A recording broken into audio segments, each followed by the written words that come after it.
Lijep pozdrav svima i dobrodošli na moj kanal. Danas sam pripremala tradicionalnu italijansku pogaču. Moram priznati da sam ju pripremala po prvi put i odlučila sam da vam snimim recept.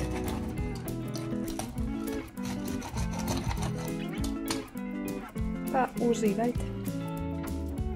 Pa pripremite 500 g brašna u koje ćete dodati pola kašičice šećera, 1 čajnu kašičicu soli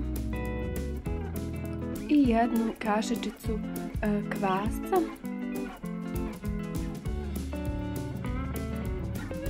Pripremite 400 ml vode, vodu dodajte postepeno uz stalno miješanje.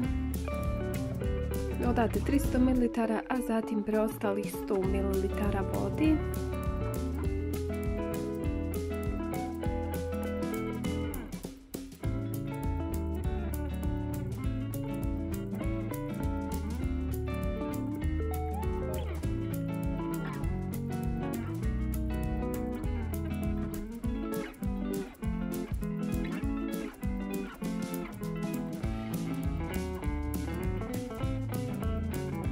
Kada smo izmiješali, u tijesto dodajemo i 2 kašičice maslinovog ulja, sve lijepo izmiješamo.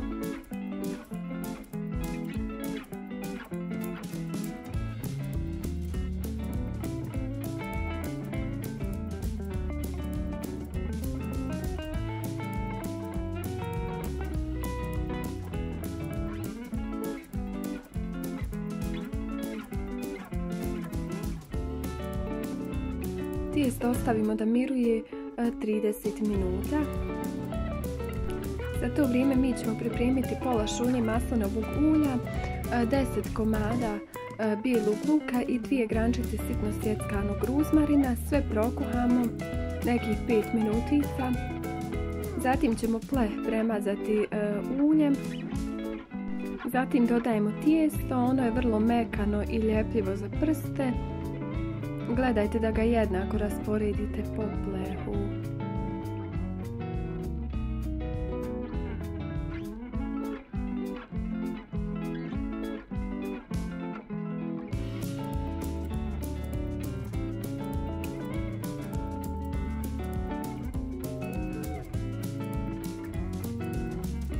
Zatim u naše ulje bijeli luk dodajemo i začin za picu, malo soli i malo bibera po ukusu.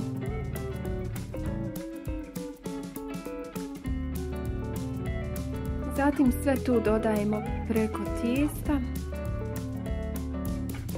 Ovo je izvorni recept ove pogače, a vi možete dodavati na primjer paradajz ili masline. Također će biti jako ukusno.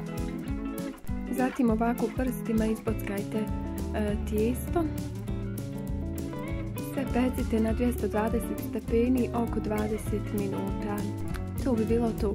Hvala vam na gledanju. Ako vam se video svidio, ostavite mi like i podijelite ga sa prijateljima, a za još sličnog sadržaja pretplatite se.